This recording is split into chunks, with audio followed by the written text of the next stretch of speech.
Bonsoir à tous. Ma chaire s'appelle Sociologie du travail créateur. Vous pouvez tout regarder sur le site du Collège de France. D'ailleurs, tout est accessible, les cours des années successives. L'idée, c'est j'ai analysé dans le passé des professions des arts, de la culture, de la création. Ce thème a monté progressivement dans l'analyse du travail aujourd'hui. Et si j'ai le temps de finir comme ça, je vous dirais que dans le thème général qui existe aujourd'hui de la robotisation du travail, qu'est-ce qui nous protège encore du fait qu'on peut mécaniser le travail et le sous-traiter à des robots ou à des machines qui vont apprendre? Eh bien, un des derniers remparts sera la dimension créative du travail.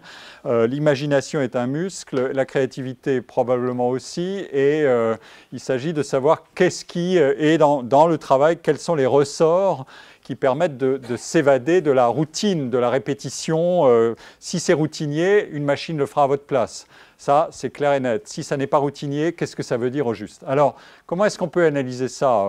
Il y a des consultants qui font leur métier de dire vive la créativité, des psychologues qui s'interrogent sur tout ça. C'est un sujet délicat, compliqué, avec beaucoup de dimensions. Et un sociologue, puisque c'est mon métier, va dire, bon, eh bien, procédons et regardons comment on peut faire ça. Ah, ça ne tourne pas, ça n'avance pas. Bon, voyons, comment est-ce que je fais? Ben, alors, je vais cliquer à gauche. Voilà, c'est ça, j'y suis. Je vous propose, si j'ai le temps d'aller aussi vite que je l'espère, de vous donner 4 éclairages sur ce qu'on appelle les professions créatives.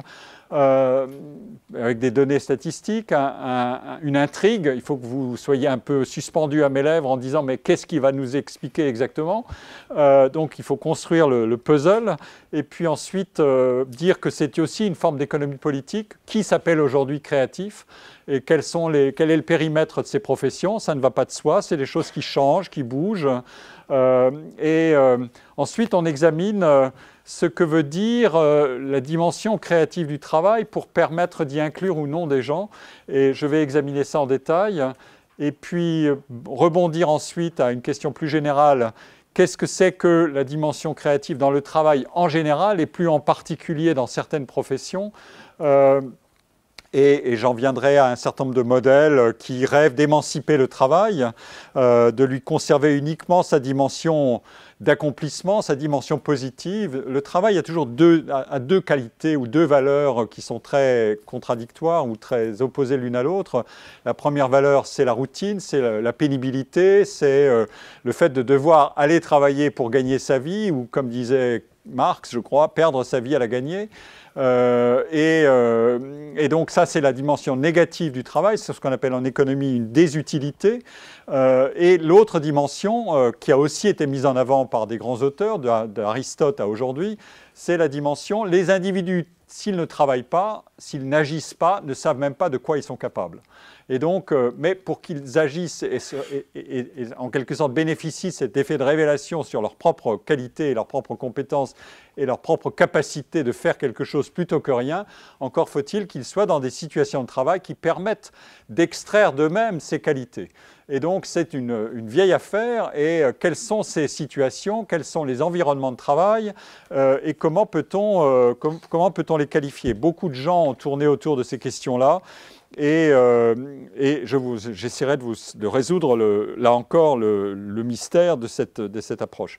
Et puis j'en viendrai, pour finir, dans la troisième partie, à une analyse du travail telle qu'on la pratique aujourd'hui par les conditions de travail, par l'enquête sur les caractéristiques du travail, et à une approche qui est très importante aujourd'hui, c'est la décomposition du travail en un ensemble de tâches. Le travail, c'est beaucoup de choses et vous faites un certain nombre de tâches quand vous travaillez. Et pourquoi est-ce qu'on s'est lancé dans cette opération-là? Précisément pour savoir ce qui était dans une activité qu'on accomplit, dans un métier, qu'est-ce qui était routinisable et donc sous-traitable à un robot, et qu'est-ce qui était non routinisable et qui pouvait être protégé en quelque sorte. Il y a aujourd'hui une cotation des métiers par leur vitesse de robotisation. Des chercheurs se sont lancés dans l'opération. Elle a sa part d'incertitude, mais enfin bon.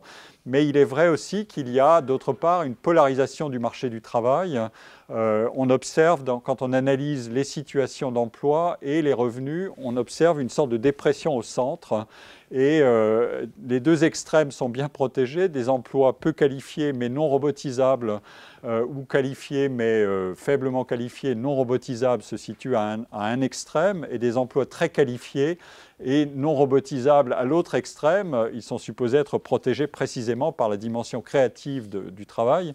Et c'est au centre, dans des professions intermédiaires qui ont été peu à peu dévorées par les machines, par les ordinateurs, par des procédés, que les choses se passent et deviennent des nouvelles un peu problématiques. Alors, la causalité de ce mécanisme de dépression centrale, elle est complexe. Est-ce que c'est uniquement le fait de voir un travail de secrétaire être transformé en autosecrétariat? Moi, je ne demande plus jamais à personne de faire de la dactylographie pour moi, mais il y a 30 ans, c'était possible. Bientôt, il n'y aura plus de traducteurs, mais il n'y aura que des machines de traduction.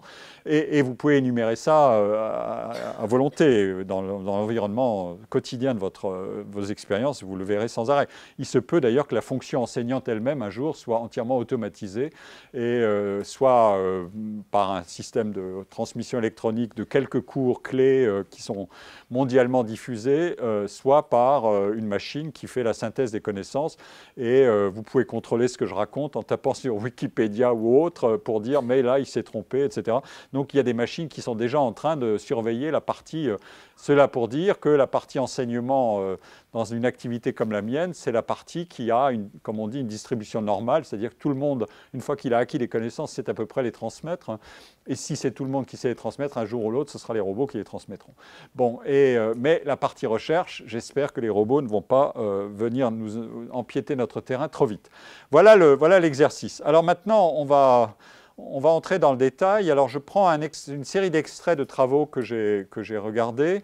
On examine, par exemple, où se situent les métiers par rapport à la dimension. Est-ce que vous êtes satisfait ou non de votre travail et quelle est la hiérarchie des métiers. Alors, c'est un peu petit, mais vous avez de bons yeux, vous êtes jeune. En haut se trouve le clergé. C'est une enquête de Baudelot et Golac, travailler pour être heureux, point d'interrogation. Le bonheur et le travail en France, je vais enlever ma veste. Et en dessous, juste en dessous, se trouvent les professions de l'information, des arts et du spectacle. Puis après, les chefs d'entreprise, puis les cadres supérieurs du public. Pour tous ces différents métiers, il y a à chaque fois des raisons différentes éventuellement de considérer que les gens peuvent être heureux de travailler. Mais on voit apparaître en haut, très en haut, je ne vais pas tout commenter, ces métiers qui sont des métiers qui font profession de création et d'activité inventive. Alors, ça c'est le premier éclairage. Deuxième éclairage, est-ce que j'y arrive? Voilà. On demande aux gens, dans un travail de Dominique Méda, Hélène Garner et Claudia Sénic, on leur demande si leur travail pour vous est aussi important ou plus important que d'autres choses. Et qui est-ce qui déclare à 59% que le travail est aussi ou plus important qu'autre chose? Ce sont encore une fois ces professions des arts, du spectacle et de l'information. C'est une catégorie statistique de l'INSEE. Hein, ils n'ont pas été réunis comme ça par hasard. Et en dessous, assez vite, apparaissent les commerçants. Et là, vous verrez une dimension qui existe, c'est le goût de l'indépendance ou éventuellement du côté entrepreneur des individus. Ils mettent assez haut cette valeur-là plutôt que la valeur du salariat qui est la subordination. Bon, et les professions et les professeurs scientifiques sont au milieu à 34%. Bon, il faudrait décomposer. Moi, je serais probablement amené à dire que je suis très content de travailler et que c'est beaucoup plus important que beaucoup d'autres choses. Mais enfin... l'idée générale derrière ça, c'est de dire, et ça c'est une leçon, un message qui existe depuis longtemps, y compris Marx en avait fait aussi un message, c'est le loisir, c'est de la consommation et c'est passif. Le travail, c'est l'activité, c'est-à-dire agir sur le monde, agir sur vous-même, agir sur votre environnement. Et la passivité du loisir, ça n'est rien, parce que derrière le loisir que vous consommez, il y a du travail d'autrui. Donc si vous allez voir Star Wars numéro 7, eh bien, vous aurez le travail d'autrui qui est très, très, très... l'intensité de travail qui est derrière tout ça est considérable, y compris pour faire la promotion. Et voilà, bon. Alors ici, je vous ai listé les 6 propriétés économiques des industries créatives, comme les appelle un excellent économiste américain qui s'appelle Richard Caves, qui a écrit un bouquin vraiment formidable, s'appelle Creative Industries, et c'est le meilleur que je connaisse sur ce sujet. Et qu'est-ce que c'est que des gens qui travaillent dans des industries créatives, cinéma, musique, édition et d'autres? Premièrement, personne ne sait exactement ce qui va marcher, malgré ce qu'on peut imaginer. D'autre part, les gens sont motivés intrinsèquement à faire ce qu'ils veulent faire. Ils ne sont pas entièrement guidés par le but de gagner beaucoup d'argent, parce que si vous voulez viser le but, vous êtes sûr d'échouer au moins très souvent. Parfois ça marche, mais ça n'est pas ça qui a joué. Et donc, il vaut mieux avoir un goût intrinsèque pour l'activité que vous faites, et éventuellement, ça va marcher. Mais si vous n'avez pas ce plaisir de faire ce que vous faites, eh ben, ça ne marchera de toute façon pas. Donc, le succès est une sorte de produit dérivé, comme disait mon collègue Johan Elster, mon collègue du Collège de France. Troisièmement, ce sont des activités où il y a des équipes, Motley Crue. Mais c'est des équipes qui sont assemblées puis désassemblées. Regardez le générique d'un film aujourd'hui, c'est des centaines de noms. Il y a 20 ans, ce n'était pas des centaines de noms d'ailleurs, et chacun est nommé. Et c'est très important d'être nommé. C'est-à-dire que chacun des membres du générique peut s'identifier au travail réalisé, à la production réalisée. Mais tout ça est aussi hiérarchisé, c'est-à-dire que les gens ne s'assemblent pas n'importe comment. Il faut s'informer sur ce que valent les gens, est-ce que je veux un tel ou un tel, et il y a des mécanismes extrêmement subtils et puissants d'appariement sélectif, comme je les appelle. On réunit les gens par niveau de qualité ou par classe de qualité. Quatrièmement, une propriété essentielle de ces mondes, c'est que la variété de la production est infinie. C'est ce qui est le principe même d'une compétition par l'originalité et par une différenciation horizontale. C'est-à-dire, je veux faire autre chose que ce qu'a fait Monsieur Machin. Peut-être que je fais Star Wars 8, mais Star Wars 8 ou 7 ne doit pas ressembler à 6 entièrement. Il doit y avoir un effet de série, mais pas plus que ça. Enfin, vous pouvez changer les exemples à volonté. Ensuite, plus intéressant, quand vous avez une différenciation originale de ce type, c'est-à-dire que les gens doivent travailler à être différents les uns des autres, sinon ils n'auraient rien à vendre. S'ils ne faisaient que répéter ce qui se fait déjà, on ne serait pas dans ce monde-là. Mais une fois que c'est différencié, qu'on juxtapose les gens les uns à côté des autres et qu'ils bénéficient de cet effet d'originalité, ça pivote dans l'autre sens, c'est-à-dire qu'il faut les classer verticalement. Il y a des hit-parades, il y a des prix, il y a des gens qui gagnent et des gens qui ne gagnent pas. Il y en a qui ramassent la mise et d'autres pas. Et en fait, sans arrêt, on produit des évaluations. Et ces évaluations, elles hiérarchisent, elles classent, elles distinguent. Il y a des tournois de célébrités de toutes sortes, les prix, Goncourt et compagnie. Même le Panthéon est une forme de tournoi de célébrité. Il y en a qui entrent et pas beaucoup, etc. Et la manière dont on procède peut être au départ extraordinairement frustrante. Quand vous sortez d'un film, qu'est-ce que la première chose que vous allez dire? Ça sera peut-être ah ouais, c'était pas mal, non, c'était nul. Et puis ensuite, vous commencez à discuter pour savoir ce que vous avez voulu dire. Et c'est dans la discussion que peu à peu, des critères vont sortir et que vous allez documenter ça un peu plus précisément. Mais il vous faut des principes assez simples au départ pour pouvoir trier.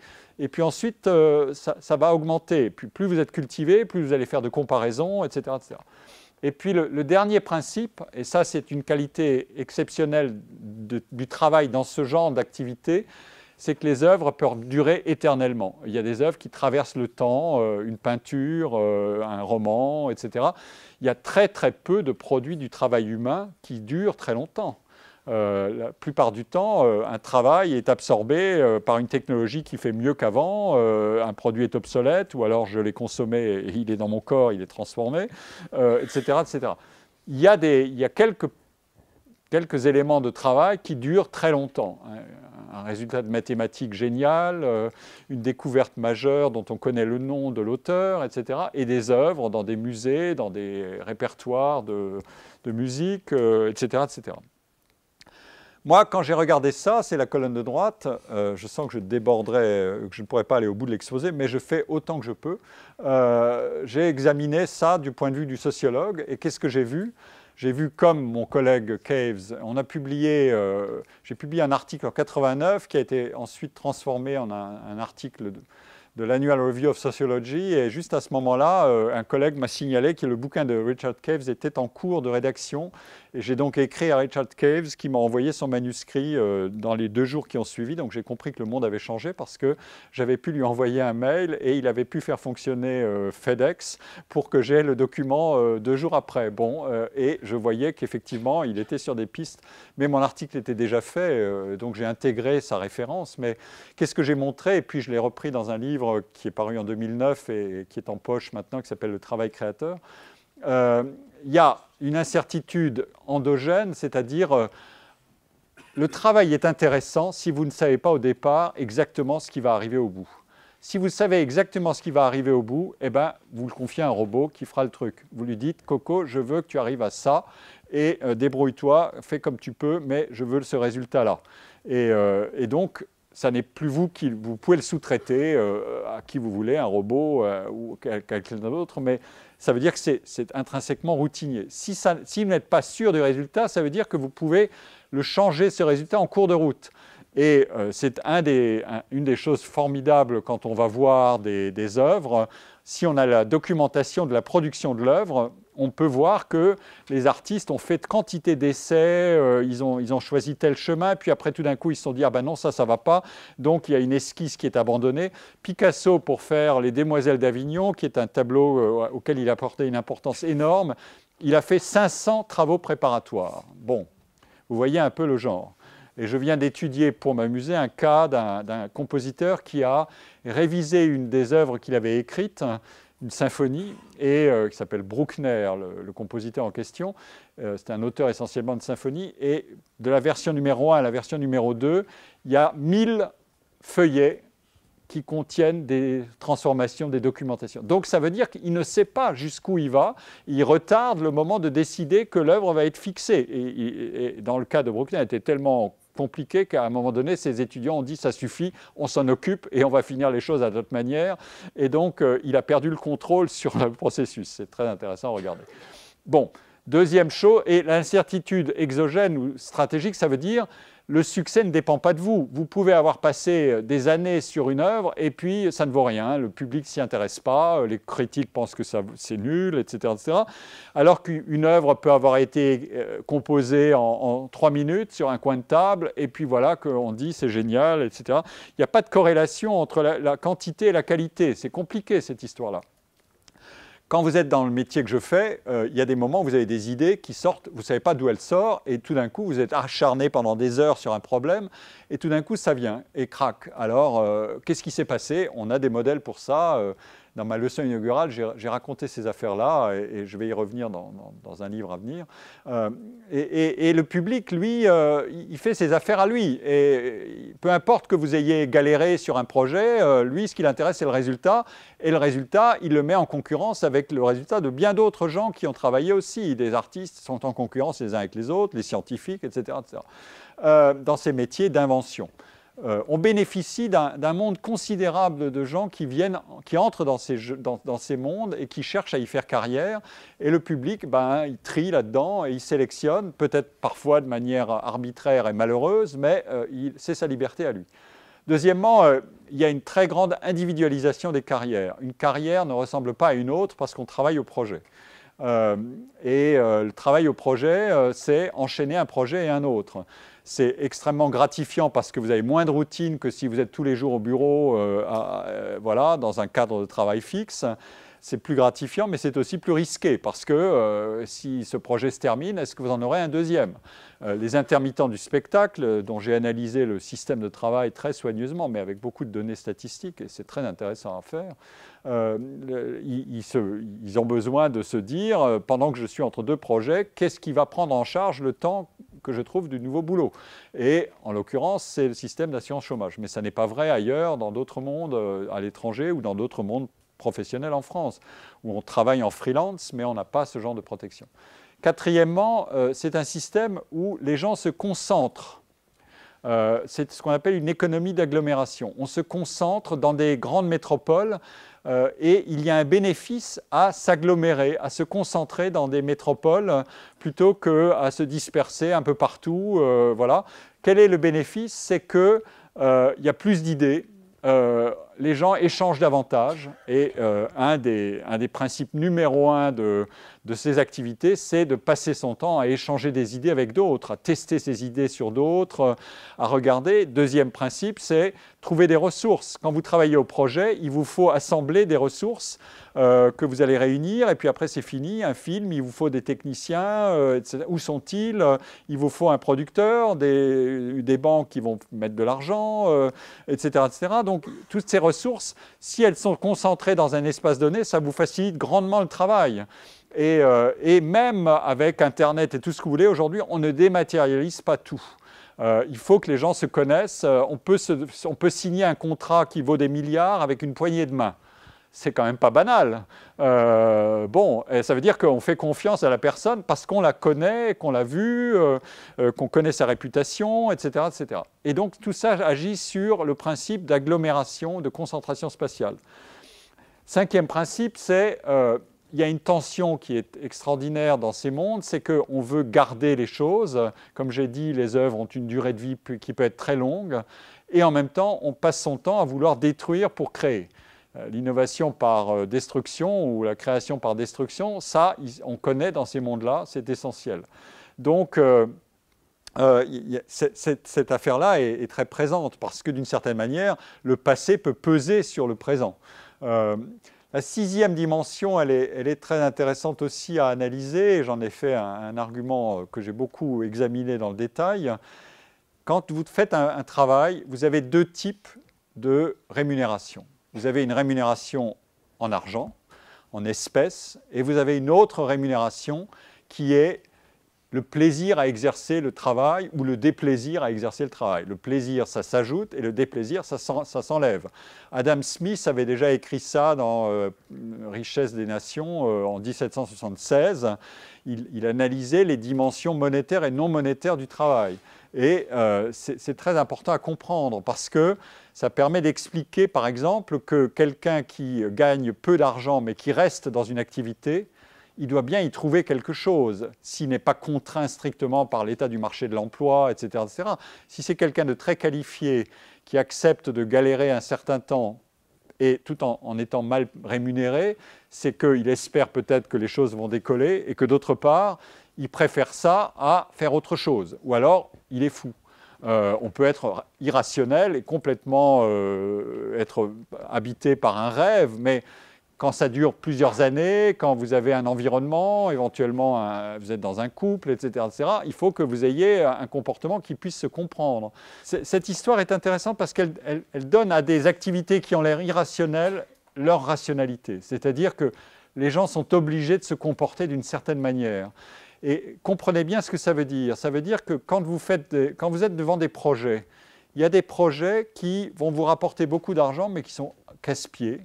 Et vous faites que répéter quelque chose que vous savez déjà, mais vous êtes sûr du résultat et vous êtes sûr de gagner de l'argent. Et il y a des projets éventuellement qui sont très intéressants, mais avec des gens qui vous disent « écoute, là, j'ai pas beaucoup d'argent, et vous vous dites « bon, peut-être que je vais y aller, parce que je vais faire des choses nouvelles, je vais avoir une expérience nouvelle avec des gens avec qui je ne travaille pas, je vais en extraire quelque chose.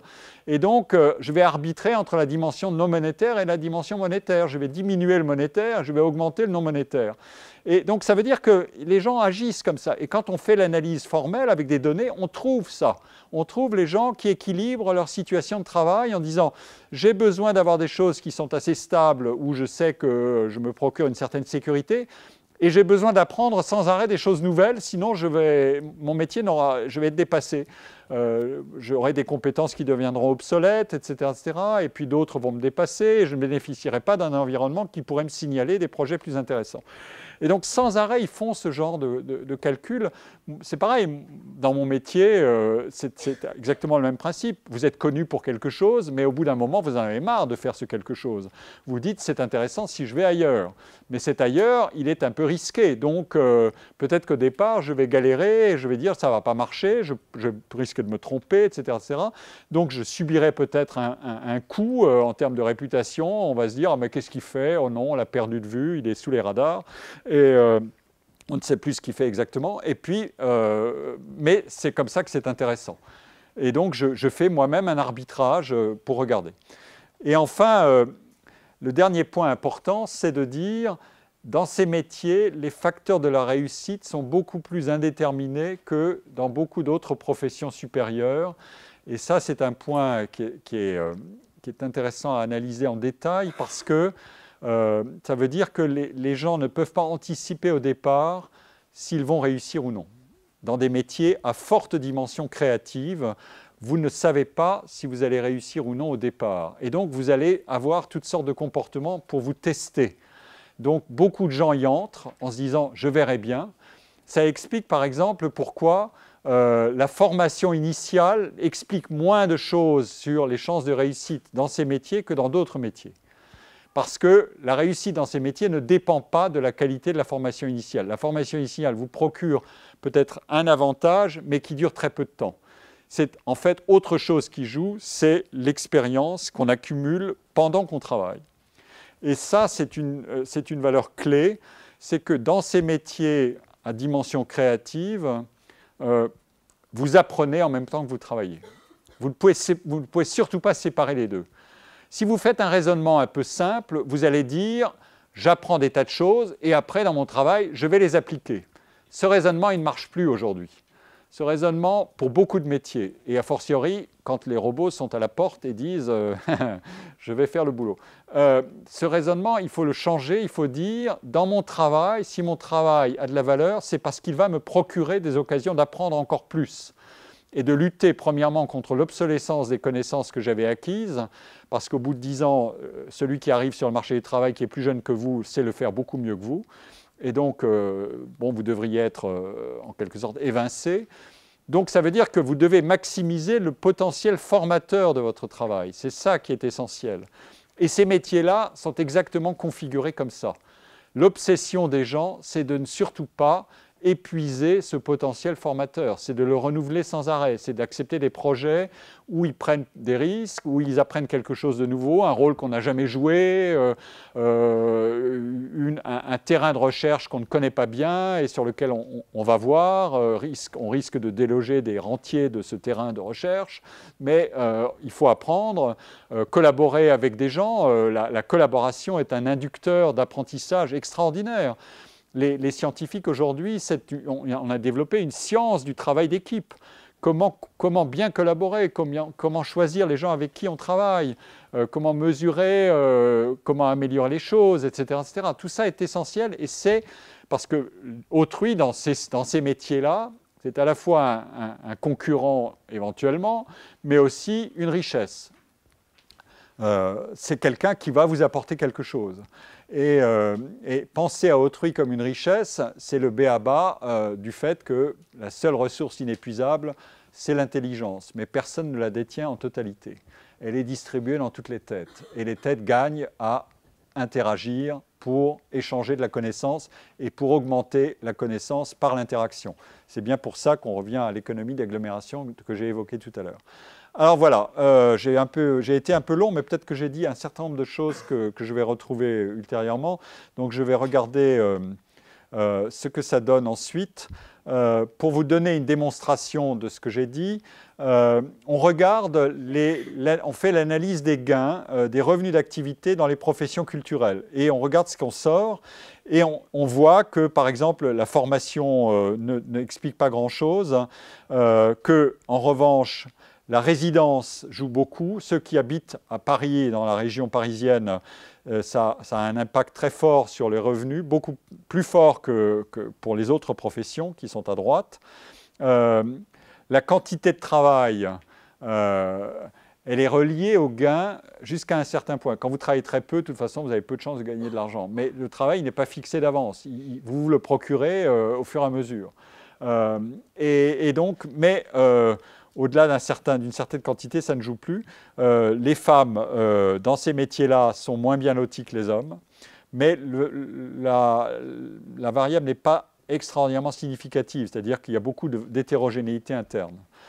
Le diplôme ne joue pas, ou n'est pas significatif du tout, c'est quand même très spectaculaire comme résultat. Voilà.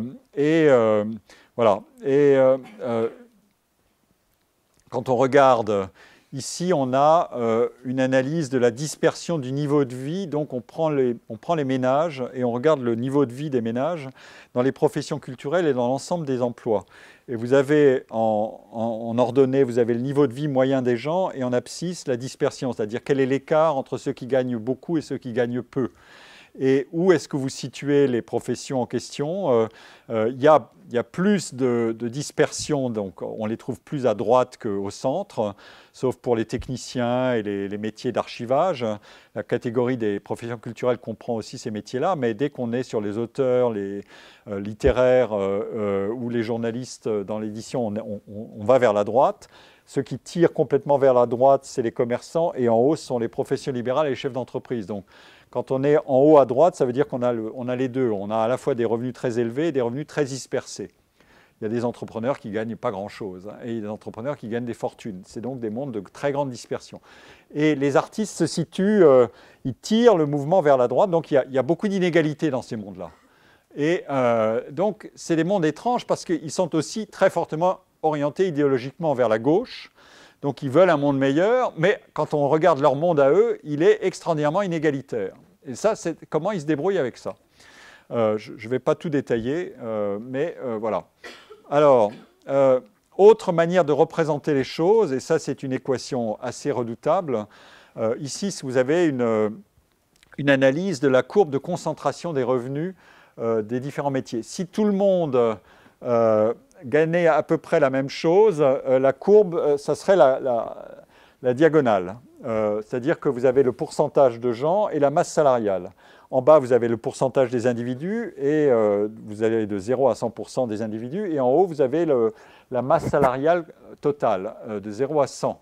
Et donc, si l'appareil ne veut pas trop glisser, mais il glisse, ici, 10% des gens... Oups. Bon, il y a un certain suspense. 10% des gens gagnent 10% des revenus quand vous êtes sur la diagonale. Mais regardez ce qui se passe, oui, si on veut bien. Regardez ce qui se passe ici, c'est la courbe des artistes du spectacle.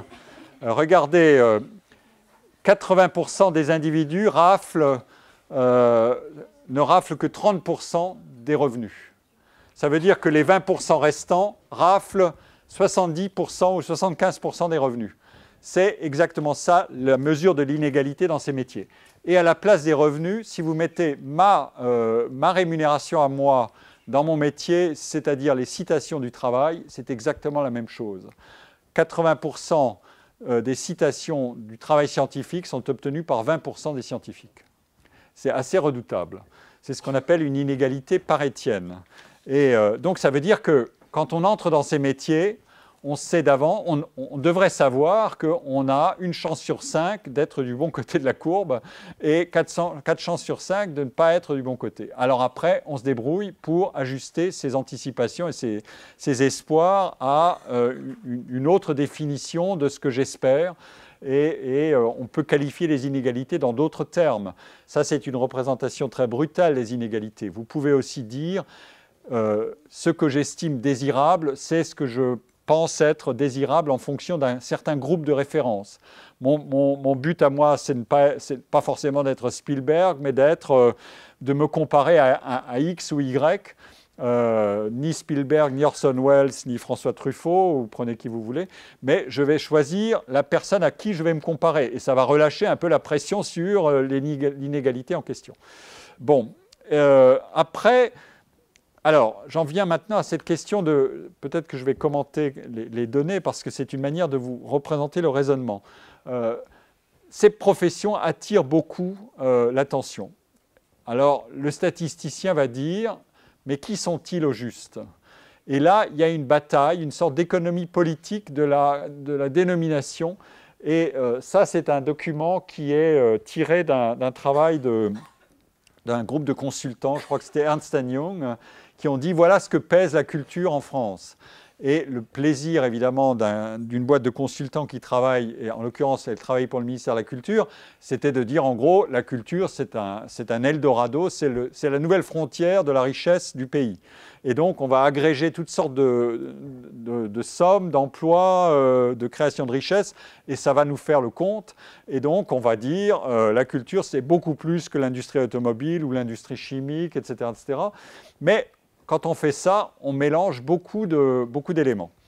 Et au même moment où ce groupe fonctionnait, un autre groupe travaillait, c'était l'inspection générale des finances et l'inspection des affaires culturelles.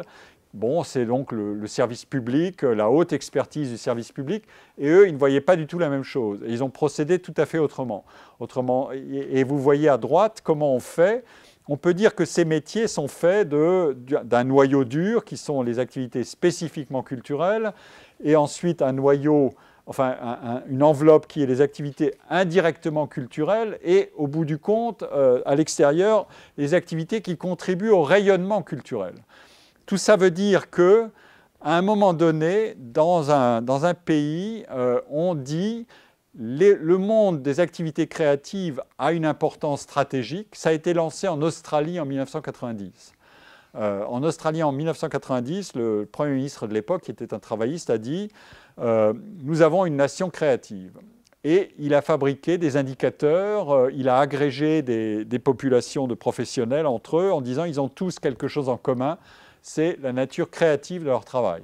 Mais on y injectait des concepteurs de logiciels, des spécialistes du design du commerce, des spécialistes de marketing, enfin, on peut y mettre énormément de choses. Et donc, mais ça faisait un ensemble qui devenait beaucoup plus vaste et qui était supposé désigner ce qu'était la nouvelle frontière d'une économie moderne qui voulait bénéficier des effets d'innovation à plein régime. Donc, on a fait ce genre de calcul. Et ce que je veux dire ici, c'est la statistique sociale, c'est aussi une affaire politique. C'est une affaire économique et politique. Quand on a recréé les nomenclatures de l'INSEE en 1982, sur laquelle nous sommes encore, on a classé les artistes parmi les cadres et les professions intellectuelles supérieures, alors qu'auparavant, ils étaient avec le clergé, l'armée et la police. Et même les radiesthésistes. Bon, qu'est-ce que ça fait là-dedans? C'était une sorte d'inventaire à la Prévert. Quand on les a mis avec les professions supérieures, évidemment, ça a été une sorte de bénéfice, de gain de prestige. Ça avait un sens et un effet social. Et en même temps, quand on a fait le premier recensement sur cette base-là, on a vu que ces professions étaient en bas de la catégorie en termes de... Ils avaient plus de chômage que les autres, ils gagnaient moins d'argent que toutes les autres professions mises dans cette catégorie, et que le diplôme avait beaucoup moins d'importance pour eux que pour tous les autres professionnels de la catégorie. Donc, en un sens, on a fait une opération qui a un effet de magie sociale, comme on pourrait dire. Et donc, ensuite, quel est le résultat? Voilà ce qu'on peut dire en termes de composition des... Alors, je cite ici ce qu'on peut mettre dedans. Par exemple, les cadres de la publicité sont considérés comme des professions créatives. Et on peut continuer encore comme ça. Je vous montre la diapo suivante, où on fait figurer des marchands, par exemple, des libraires, mais un libraire qui travaille dans une grande surface, est-ce que c'est un libraire? Mais il est compté dedans. Les journalistes, évidemment, etc., etc. Les cadres des relations publiques et de la communication sont comptés dedans aussi. Donc, on peut mettre énormément de choses là-dedans. Il faut savoir, tout simplement, ce qu'on met dans un label. C'est tout. C'est un des grands résultats de la sociologie des années 50. Elle s'était dit, mais... les statistiques de la criminalité sont en hausse. Je vous raconte ça en vitesse pour vous faire comprendre le raisonnement. Alors, toute la sociologie fonctionnaliste américaine se disait « mais oui, c'est le désordre dans la société, les gens n'ont plus intériorisé les valeurs, ça ne va plus, chacun se comporte comme il veut, et le coût de passage à l'acte a diminué, donc la déviance augmente, etc. » Et puis, il y a des sociologues qui ont dit Oui, mais allons regarder un peu comment cette statistique est fabriquée. Allons regarder les registres de police, allons regarder les registres des tribunaux pour savoir comment sont qualifiés les actes délictueux. Et c'est là qu'on a vu qu'on amalgamait des choses qui étaient qualifiées de criminelles alors qu'auparavant elles ne l'étaient pas, ou qui étaient mises ensemble alors qu'elles auraient pu être séparées, etc., etc. Il y a des opérations incessantes de construction du monde social qui définissent les catégories, qui définissent qui fabriquent la statistique sociale et qui sont le résultat de décisions et qui sont le résultat d'évolutions. Et une des évolutions, c'est par exemple d'élargir le champ de ce qu'on appelle les professions créatives.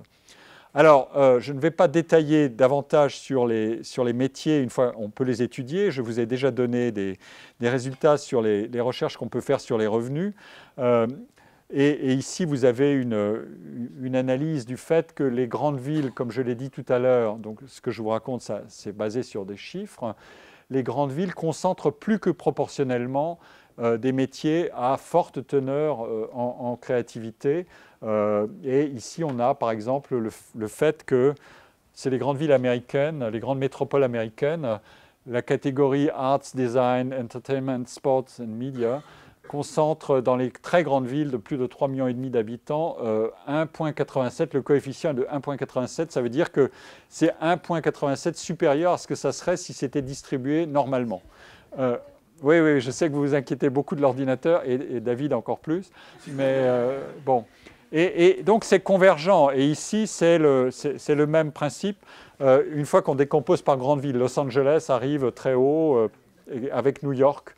Voilà. Et les villes-mondes, comme on les appelle, ont aussi un coefficient très élevé, c'est-à-dire des villes qui échangent entre elles, qui sont des très grandes métropoles, qui se relient entre elles par des systèmes d'échange de toutes sortes de flux financiers, d'individus qui voyagent, d'idées qui circulent, de transactions financières, etc. C'est une autre géographie. C'est intéressant de penser en termes spatio-géographiques. Comment les gens échangent à travers la planète, surtout aujourd'hui, que les coûts d'échange et de transport ont diminué spectaculairement.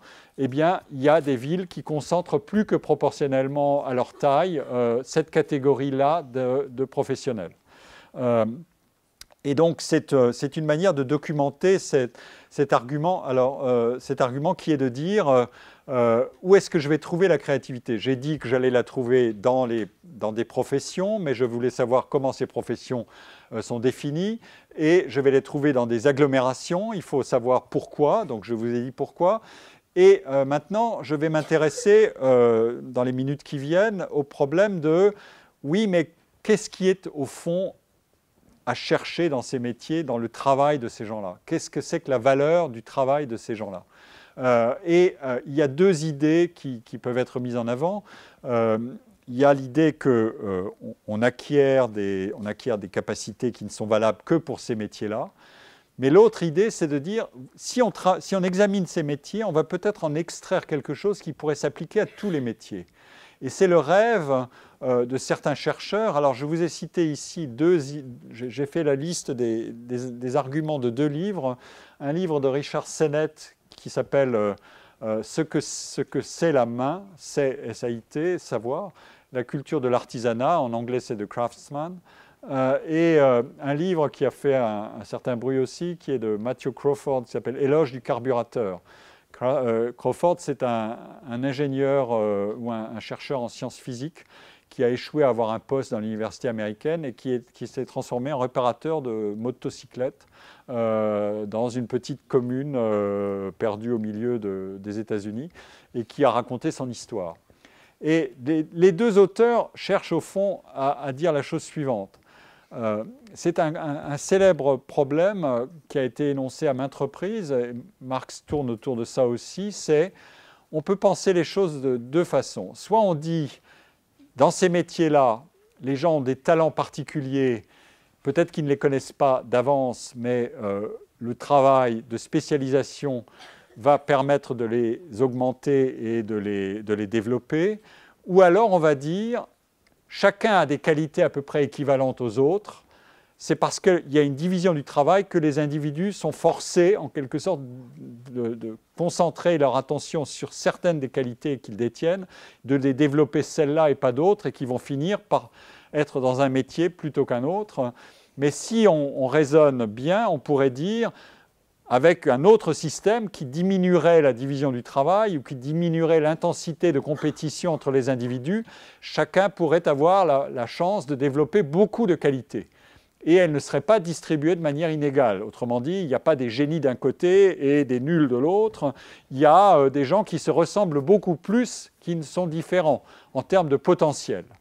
Et ensuite, si on admet cet argument-là, on va demander, mais oui, mais comment faire? Quel est le bon système? Et ici, on décrit les caractéristiques que doit avoir le travail et la communauté de travail. Alors, le travail, Sennett dit, par exemple, la main qui travaille, c'est un organe très intelligent. Ce n'est pas simplement un travail manuel au sens où ça serait méprisable. Non, non, la main, c'est intelligent. Il y a beaucoup de gens qui travaillent avec la main, et la main peut être d'une subtilité folle. Un violoniste sur son instrument, il sait faire avec la main des choses. Un violoniste, un travailleur manuel. Bon, hein, vous voyez. Souci de la qualité pour elle-même.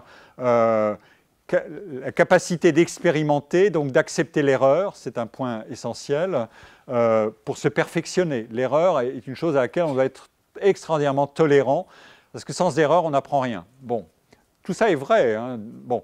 Et il y a une culture qui est incorporée dans des savoirs et qui est une sorte de capital collectif. La question est de savoir comment on peut l'extraire pour en bénéficier tous et pas se faire concurrence. Il y a un autre argument qui est, au lieu de penser en termes on est génial ou on n'est rien, un autre argument, c'est de dire les choses s'apprennent et elles prennent du temps. Et il y a une fameuse théorie qui dit il nous faut 10 000 heures pour maîtriser vraiment complètement une activité complexe. 10 000 heures, c'est à peu près la quantité nécessaire. Autrement dit, au lieu de penser que certains sont très doués et qui vont apprendre à toute vitesse des tas de choses, on peut dire non, il faut du temps et 10 000 heures, c'est nécessaire. Et donc, on va substituer au vocabulaire du talent exceptionnel ou du génie extraordinaire, on va substituer l'idée d'une maîtrise, d'une expertise accumulée lentement. Et autrement dit, on a une distribution qui sera normale, avec du temps, tout le monde sera à peu près au centre de cette distribution. Et puis, il y a des valeurs morales qui sont la modestie, la patience, l'opiniâtreté, le désir de bien faire son travail et un certain souci d'égalité entre les uns et les autres. Et on peut retrouver ces arguments partout.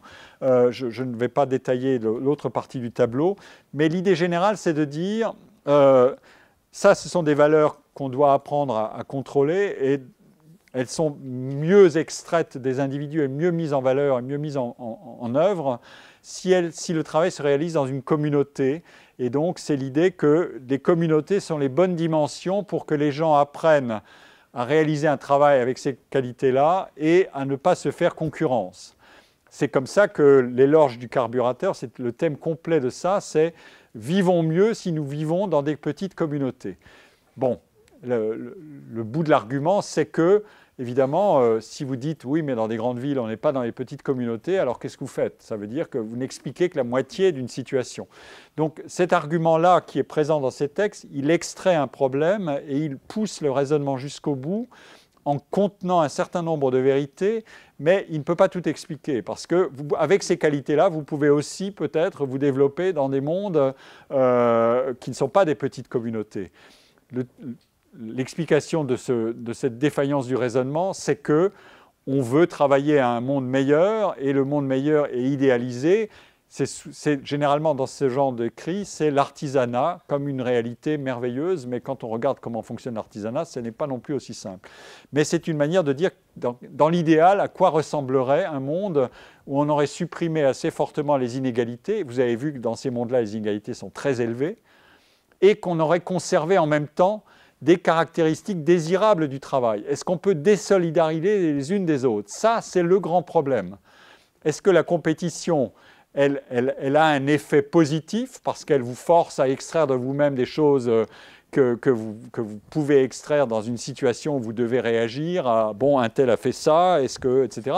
Dans les sciences, on est en permanence dans la compétition. Bon, qu'est-ce que ça veut dire? Ou alors, est-ce qu'en se mettant à l'abri de la compétition, on va obtenir les mêmes résultats? Et je ne vais pas détailler l'argument jusqu'au bout, mais on pourrait montrer, ça a été fait, j'ai discuté ce problème très longuement, qu'au bout du compte, pour que les individus ne se fassent pas du tout concurrence, à la limite, il vaudrait mieux qu'ils ne se comparent jamais entre eux. Que donc je sois seul à faire ce que je fais et que personne ne s'intéresse à moi autrement que pour me dire « Ah, c'est formidable, c'est merveilleux », mais surtout pas pour dire « Ah ben non, là, tu pourrais peut-être faire mieux ». Parce qu'à ce moment-là, si je dis ça, ça veut dire que je vais demander à quelqu'un d'autre de faire mieux ça, et donc ça y est, je recommence à faire tourner la machine. Or, un des gains qu'on peut trouver à l'existence dans une vie sociale, c'est aussi que d'autres savent faire des choses que je ne fais pas. Et donc, une bonne société, c'est une société où on peut admirer ce que d'autres font et que je ne sais pas faire. C'est un thème que John Rawls a beaucoup développé dans son grand livre des années 70, il expliquait que l'excellence d'autrui, c'est un bien collectif.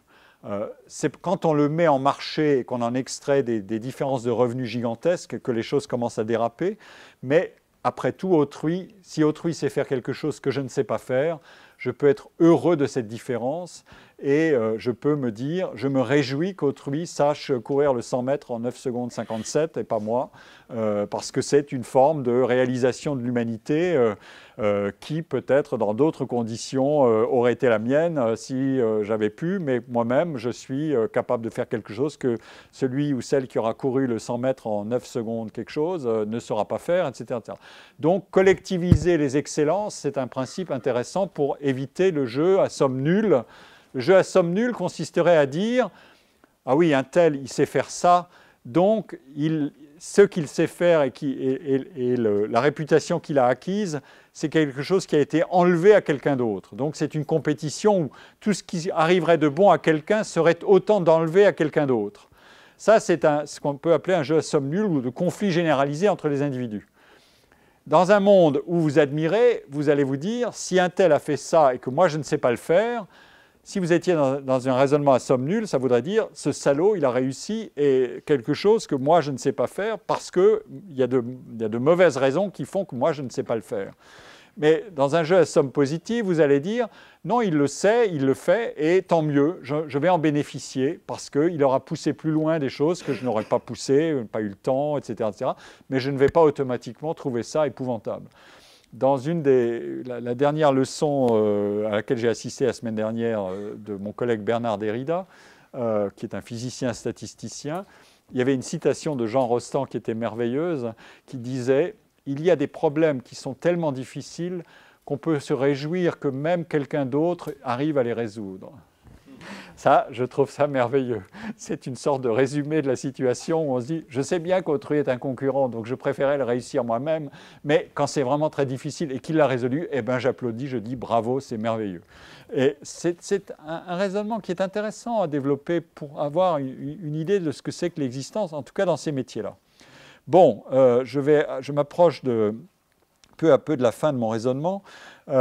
Donc, ici, je décris le problème, c'est la difficulté de l'anthropologie qui va jusqu'au bout de ce raisonnement communautaire, en quelque sorte, c'est je ne veux pas me comparer à autrui, je ne cherche pas à être reconnu par autrui. Est-ce que c'est possible anthropologiquement? Si vous travaillez à quelque chose qui vous importe beaucoup, est-ce que vous pouvez vous passer du jugement d'autrui approbateur ou même éventuellement critique pour en extraire quelque chose, pour apprendre sur ce travail que vous avez réalisé? Pensez à cette situation-là.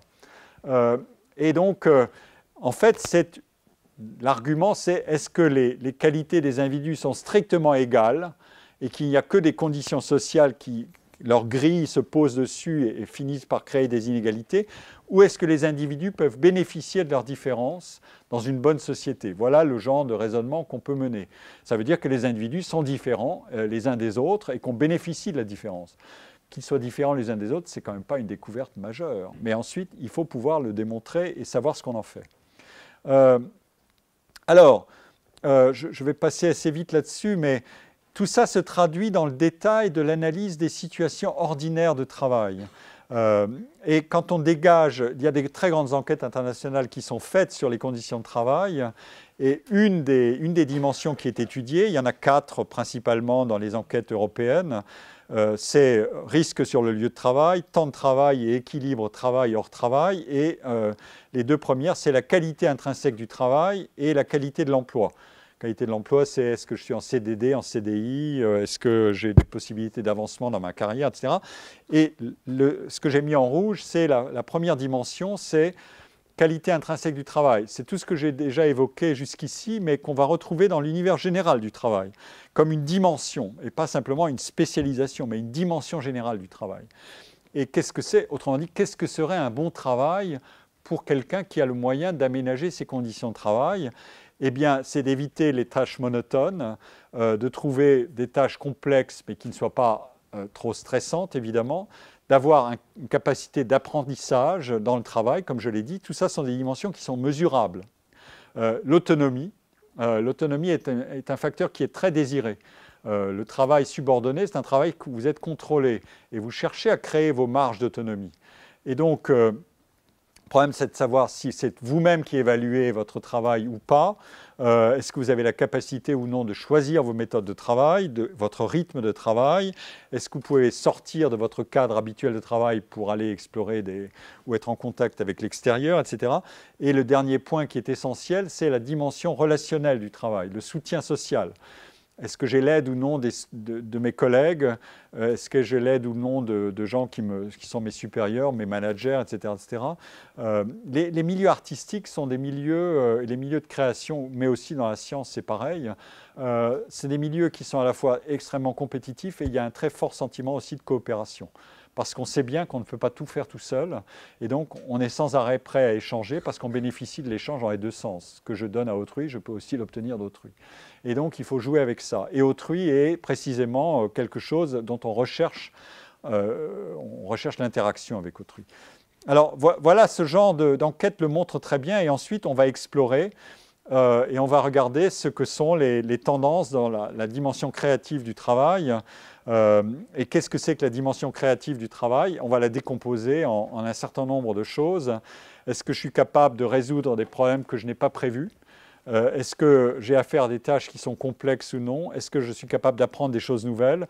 Est-ce que je peux appliquer moi-même mes idées? Et une des choses que je voulais vous montrer, c'est la relation entre la dimension créative du travail et l'incorporation ou non de technologies complexes. C'est l'ensemble des graphiques du bas. Dans les travaux, par exemple, pour résoudre des problèmes complexes et imprévisibles, est-ce que les gens qui travaillent avec des technologies avancées ont plus de tâches imprévisibles à résoudre? Et c'est effectivement le cas. Donc il y a une corrélation entre l'usage de technologies et la nature créative du travail. Ça, c'est très important parce que, et j'en viens à ma conclusion, voilà, j'essaie de respecter mon timing, c'est l'idée que les technologies et les métiers de créativité, ils peuvent être dans deux rapports différents, très différents. C'est soit de complémentarité, soit de substitution. Complémentarité, c'est-à-dire je bénéficie de l'intelligence des machines pour augmenter la mienne et mes performances. Substitution, ça veut dire la machine va me remplacer. Point. Et c'est exactement ce qu'on voit aujourd'hui dans ces travaux que je résume par plusieurs graphiques.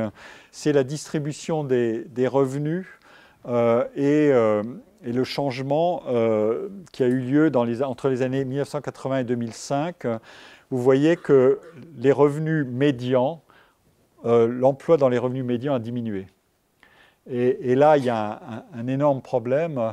Ça veut dire qu'on détruit de l'emploi dans les emplois médians et qu'on l'augmente éventuellement, quand les crises sont surmontées, on peut l'augmenter dans les périodes, aux deux extrêmes de la distribution des revenus. Et ça, c'est un point essentiel. Autrement dit, la question est aujourd'hui, est-ce que les technologies sont des substituts ou des compléments du travail? Et est-ce que c'est aussi vrai? Et dans les professions, est-ce que la créativité, les deux valeurs qui protégeraient le mieux les salariés, ce serait la dimension plus créative du travail, avec tout ce que j'ai dit à la fin, résoudre des tâches complexes, apprendre des choses nouvelles, etc. etc. C'est donc incorporer la dimension de formation littéralement dans l'activité de travail, et pas comme un préalable, mais complètement la rendre consubstantielle au travail. Ça, c'est un des points. Et l'autre point, c'est l'environnement de travail. Autrement dit, ce qu'on appelle aujourd'hui tous les soft skills, c'est-à-dire les compétences sociales, la qualité relationnelle du travail et la compétence que vous avez dans les relations de travail. Ce sont des points essentiels. On leur accorde aujourd'hui une importance beaucoup plus grande qu'avant, à la fois dans le monde du travail, mais aussi dans le monde de l'éducation. Il y a des programmes de recherche très sophistiqués qui se développent sur ce terrain-là. Je vais conclure sur ce point. Donc, savoir se mettre à la place d'autrui, pour parler simplement, et regarder comment autrui vous voit ou savoir se mettre à la place d'autrui pour résoudre des difficultés et coopérer avec lui de manière productive, et savoir utiliser la valeur formatrice du travail au mieux sont peut-être les meilleurs remparts qui existent maintenant contre l'intelligence croissante des machines. Voilà le thème. Autrefois, les machines, c'est ce qui permettait d'automatiser les tâches répétitives, mais on avait besoin d'opérateurs pour les contrôler. Maintenant, on n'a plus besoin d'opérateurs pour les contrôler. Elles se contrôlent elles-mêmes. Et donc, on arrive à un nouveau défi, à une nouvelle frontière de la valeur du travail. Voilà, je termine sur ce plan et je vous remercie de votre attention. Et on a un tout petit peu de temps pour des questions. Merci.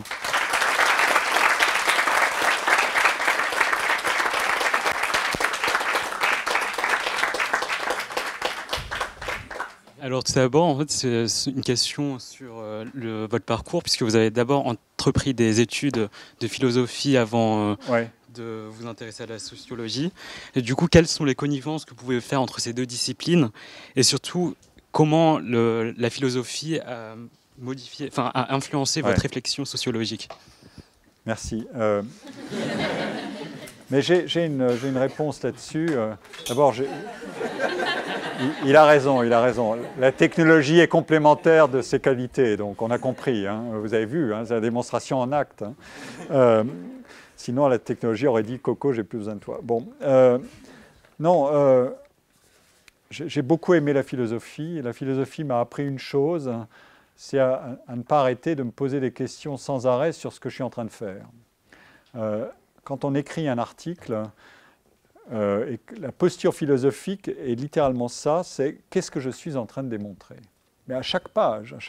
Autrement dit, par rapport aux différentes possibilités que j'ai d'écrire ceci ou cela, comment est-ce que j'arrive à contrôler ça? Et c'est une capacité de problématiser qui est extrêmement c'est une très bonne ressource. Ça, je peux dire que c'est la disposition que m'a apprise la philosophie. Après, la philosophie, c'est un corps de problèmes, de connaissances, de théories qui ont évolué dans le temps, etc., etc. Et sur plein de problèmes, c'est un ensemble de savoirs et de connaissances dans lesquels on peut puiser. Et je me régale, évidemment, quand je peux lire des choses sur ces terrains-là. Et ce matin même, ma compagne est philosophe. Bon. Et elle enseigne aux États-Unis, dans une très grande université. Et tout à l'heure, au petit déjeuner, on parlait d'un problème qui était, je ne sais pas si ça figurera dans la vidéo, mais enfin, et on parlait d'un problème, et elle m'a dit « Ah, mais ça ressemble exactement à ce que Emmanuel Kant, le grand philosophe allemand, a dit », et voilà. Et donc je me suis dit « Ça y est, je vais aller retrouver là », parce que les philosophes ont une capacité d'abstraction et de problématisation qui est assez sophistiquée. Parfois, on peut se dire aussi, ils vont couper les cheveux en 25, une certaine philosophie analytique peut le faire, mais elle a le souci de le contrôler. Alors, la dernière réponse que je peux faire, c'est pourquoi est-ce que ceux qui ont fait un major en philosophie aux États-Unis sont mieux placés que d'autres qui ont fait d'autres majors dans les humanités pour accéder aux emplois qui sont les plus recherchés. Qu'est-ce qu'ils ont incorporé en étant formés à la philosophie? Ils ont incorporé la science du raisonnement, d'une certaine manière, et du raisonnement assez abstrait. Je ne veux pas dire que c'est une science impériale, mais il se trouve qu'elle vous donne de bons outils. Après, elle peut devenir aussi une sorte de monde des Bermudes, où vous vous enfoncez dans des questions absolument insolubles. Mais moi, j'en ai gardé ça, oui. Et ça m'est resté vraiment beaucoup, oui. Et voilà. C'est presque une sorte de rapport intime à la philosophie. Alors bonjour, donc moi je voulais rebondir sur sur ce dont vous avez parlé tout à l'heure, en imaginant un monde où le travail s'effectuerait mieux si, s'effectuerait mieux non, mais si le travailleur travaillerait dans de meilleures conditions s'il n'y avait pas de concurrence. Et enfin du moins son emploi serait plus stable en fait du coup dans ce monde idéal où on n'aurait pas, où il y aurait pas de concurrence, ça m'a fait penser, donc du coup vous disiez que à ce moment-là on vivrait dans de petites communautés. Oui. Et ça m'a fait penser à ce que vous aviez dit précédemment quand vous aviez parlé du fait que la richesse du monde artistique, elle se concentre dans les grandes villes. Oui. Et donc forcément, c'est là où il y a le plus d'interactions entre les individus. Et donc forcément, la richesse s'augmente d'autant plus. Et Comment je réunis les deux choses? Oui, voilà, non, finalement, c'est plutôt... Finalement, si on imaginait un monde dans lequel on travaillerait dans des petites communautés, ça voudrait dire qu'on disperserait les individus et donc les artistes, et ça réduirait... Cela ne réduirait-il pas la richesse des interactions entre les individus et donc la richesse du monde de l'art? Oui.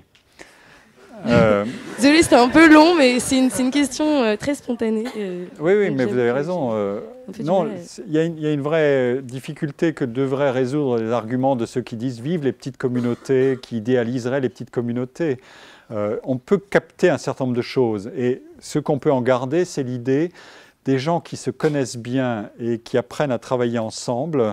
Ils n'ont peut-être pas besoin d'être réunis dans un espace complètement fermé. Ça, c'est le côté un peu irréel et utopique du système. Mais on peut en garder l'idée d'une interaction productive et de qualité de relation à autrui qui sont de l'ordre d'une relation communautaire, si vous voulez. C'est une vieille histoire. Hein. Dans la sociologie, on a opposé la Gemeinschaft, en allemand ça veut dire communauté, à la Gesellschaft qui veut dire société. Et peut-être que la réponse qui va cumuler les deux, c'est les gens travaillent en réseau. Ils cumulent les deux bénéfices, c'est-à-dire qu'ils ne sont pas attachés à une communauté comme mécaniquement. Je suis dedans ou je suis dehors. Non, je peux me déplacer, je suis dedans pour certaines choses, je suis dehors pour d'autres choses. Et c'est ça, une des idées modernes de la chose, c'est le réseau joue ce rôle-là. Le réseau peut être inducteur d'innovation à condition que vous ne soyez pas figé dans une attache unique avec un ensemble d'individus avec qui vous coopérez tout le temps et jamais les autres. Non, c'est précisément quand vous arrivez à vous relier à des gens qui sont tout à fait différents de vous que vous pouvez créer éventuellement des bénéfices d'innovation.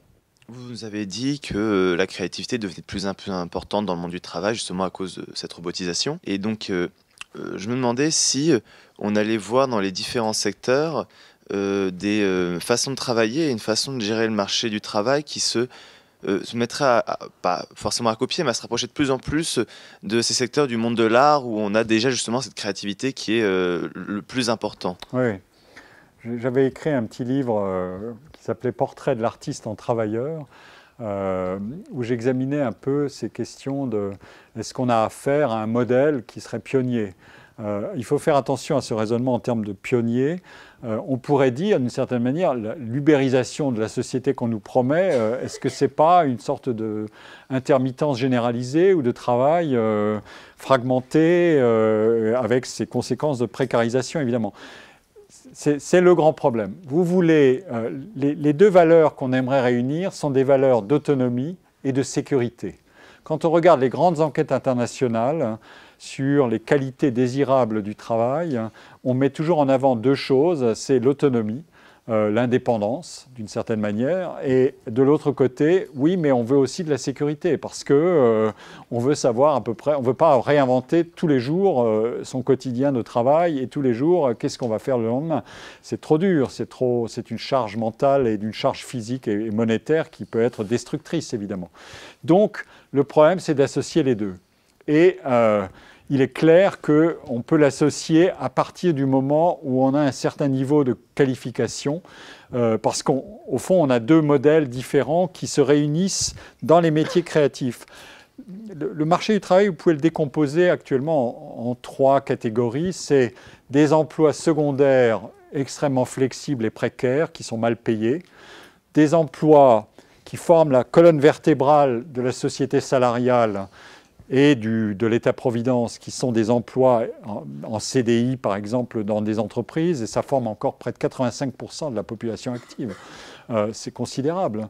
Et Et à la droite de tout ça, ce qu'on appelle des marchés professionnels, où les individus sont extrêmement mobiles, mais ils ont une très forte expertise. Et la valeur de leur expertise leur permet de changer d'une entreprise à l'autre éventuellement, ou de dire si ça ne me convient plus, je m'en vais, etc. Au moins jusqu'à un certain âge. Et le problème, c'est qu'il ne faut pas se faire vendre le modèle numéro 3 associé au modèle numéro 1 en disant on va se passer du 2 et tout le monde va être à droite avec éventuellement des qualités extrêmement faibles, une qualification très faible, mais on va prier tout le monde de se comporter comme un virtuose de la mobilité, de la flexibilité. Ça, évidemment, on sait qu'il y aura des perdants monstrueusement. Ça, c'est sûr et certain. Donc, il faut faire très attention en qualifiant ces analogies ou ces idées de monde pionnier, etc. etc. J'ai détaillé le raisonnement à la fin de ce livre, mais il est clair que le nœud de l'affaire, c'est flexibilité, ok, mais quelle est flexicurité, comme on dit, quelle est la sécurité qu'on peut donner aux individus si on leur demande d'être plus mobiles sur le marché du travail, qu'est-ce qu'on leur offre en compensation, et aussi quelle est la qualité de formation qu'on peut leur offrir en permanence. Et c'est ça le grand défi aujourd'hui. Parce que les technologies vont très vite et les technologies vont déloger tout un ensemble de compétences qui étaient disponibles. Et c'est pour ça que cette équation est à résoudre. Elle est évidemment très difficile. Et elle l'est pour tout le monde, mais elle l'est spécialement pour des gens peu qualifiés. J'avais entendu parler d'un sociologue qui s'appelle Pierre-Emmanuel Sorignet, oui. Et qui, sur comme vous... comment ? Sur les danseurs ? Oui, exactement. Et donc, comme vous, il avait procédé à toute une étude sur comment le monde de la danse, etc., fonctionne et tout, ouais. Les modes de rémunération, etc. Et j'ai entendu dire aussi qu'il avait été très contesté par ses collègues danseurs. Et ouais. Je voulais savoir si vous aviez rencontré les mêmes sortes de contestations en étudiant de manière très mais c'est parce que moi, je m'intéressais au système de travail des gens. Et je considérais que les gens avaient à m'apprendre des choses sur leur travail que je ne pouvais pas savoir et qu'après, il faudrait que je les explique et que je les modélise. Et c'est ça qui m'a intéressé. Et quand quelqu'un me disait « je suis capable d'accepter un projet qui me rapportera 0 centime et le lendemain, je vais bosser pour une fortune, mais le travail sera chiant », je voulais comprendre ça. Et ensuite, il faut mettre des mécanismes derrière pour apprendre. À un moment où je suis entré dans une arène, c'est quand j'ai regardé comment fonctionnait le système de l'intermittence du spectacle et que je voulais comprendre comment un monde de travail pouvait créer en même temps plus d'emplois et plus de chômage en même temps. Normalement, quand on crée de l'emploi, on diminue le chômage. Là, quand on crée de l'emploi, on augmente le chômage indemnisable. Qu'est-ce que ça voulait dire? Et comment est-ce qu'on peut faire fonctionner un monde comme ça si ce monde dit « moi, tout va très bien du moment que je peux reporter le déficit de l'assurance chômage de mon système sur les autres salariés de tous les autres systèmes. » C'est ce qui se passe actuellement. Ce qui fait qu'en cumul, vous avez 20 ou 25 milliards de déficits de l'assurance chômage qui sont directement liés à ce régime-là. Mais ça peut être traité comme une sorte de politique culturelle qui ne dit pas son nom, de subvention pure, mais qui est payée par les salariés du privé, les employeurs du privé, hein, pas par les fonctionnaires qui sont plus nombreux à aller au spectacle que les salariés du privé d'ailleurs. Bon, et j'avais donné une solution qui était moduler les cotisations d'assurance chômage des employeurs en fonction de leur taux d'utilisation du système. Et j'ai développé ça, mais en gros, on m'a dit, écoutez, tout ça est très joli sur le papier, mais ne vous occupez pas trop de nous, nous savons comment gérer ces crises et construire le rapport de force pour que rien ne change. Et donc voilà. Donc on m'a prié de remballer toutes mes connaissances sur lesquelles on n'avait aucune objection, mais en disant, on préfère que les choses restent comme ça et c'est tant mieux comme ça. Voilà. Je ne détaillerai pas tout parce qu'à ce moment-là, je ferai des distinctions entre les différents syndicats, etc. Certains qui étaient plus sensibles à les arguments que d'autres, mais peu importe. C'est un jeu d'acteurs. Même quand vous avez, même quand vous avez travaillé sur à l'IRCAM et sur le public de l'IRCAM, quand on a lu le papier que vous avez passé, on se dit que le public de l'IRCAM pouvait de temps en temps se dire que vous avez analysé leur propre conduite, loin de leur propre manière de vivre. Oui, mais c'était là aussi, bon, je savais qu'ils étaient sélectionnés, socialement sursélectionnés, donc on pouvait faire le discours d'analyse habituel, c'est de dire ils font partie des classes supérieures, ils ont fait eux-mêmes de la musique beaucoup, ils sont très cultivés, etc. etc. Donc il n'y a pas beaucoup d'ouvriers, ça on sait absolument. Ça, c'est pas une découverte, hein, tout ça c'est clair. Donc qu'est-ce que moi je voulais montrer là-dedans? Pas ça. Mais je voulais d'abord l'établir, ça. Donc il faut le montrer, ça, évidemment. Sinon, on n'a pas le socle. Mais ensuite, c'était de dire, mais comment ils se débrouillent exactement face à des œuvres dont ils ne comprennent peut-être pas grand-chose? Et alors, et c'est là que ça commence à résonner. Et vous vous dites, bon, alors, ils ont trois situations possibles. Ils vont dire, ça suffit, je m'en vais, exit. Ils vont dire, je gueule parce que ça ne me convient pas, mais ça, c'est pas très facile à faire aujourd'hui. Il y a 100 ans, au Sacre du Printemps, on gueulait, parce qu'on disait ça suffit, c'est pas possible, c'est une insulte à la vertu, cette musique, etc. Des dames hurlaient comme ça. Et la troisième solution, c'est loyalty, c'est-à-dire je reste. Mais comment est-ce qu'on peut rester quand on n'y pige pas grand-chose? C'est ça la question. Et la solution que j'avais proposée, c'est de dire, et j'avais trouvé en fait, j'avais cherché ça chez Albert Hirschman, qui est un économiste extraordinaire, qui avait dit, chez un psychanalyste, le patient, ce n'est pas un analysé, mais c'est un analysant. C'est quelqu'un qui doit faire le travail sur lui-même. Eh bien, le public de ces concerts, c'est un public à qui l'organisation, et par exemple Pierre Boulez disait, faites le travail sur vous-même et ça finira par payer. Donc vous êtes prié de cesser d'être impatient parce que vous ne comprenez rien, mais vous savez qu'après, je ne sais pas, c'est peut-être pas 10 000 heures, mais vous finirez par comprendre quelque chose dans cette tour de Babel. Et il y a un public qui est capable de faire ce travail sur lui-même, et au moins pendant un certain temps. Mais j'avais aussi étudié les gens qui étaient sortis pour savoir pourquoi ils étaient sortis. Donc je voulais avoir tout. Et ça, c'était assez marrant. C'était un raisonnement en mécanisme. Une fois que vous avez établi un raisonnement déterminant, des déterminants sociaux de ceci, cela, vous pouvez étudier les comportements. Et c'est plus tout à fait la même chose, parce que le public était très homogène socialement. C'est toujours la même histoire. Vous établissez les caractéristiques des individus, et puis à un moment donné, une fois que ça est dit, il vous faut autre chose pour analyser les comportements. Toutes choses étant égales par ailleurs, qu'est-ce que vous pouvez dire de plus? C'est ça le raisonnement. Voilà. Sur ce, je vous salue.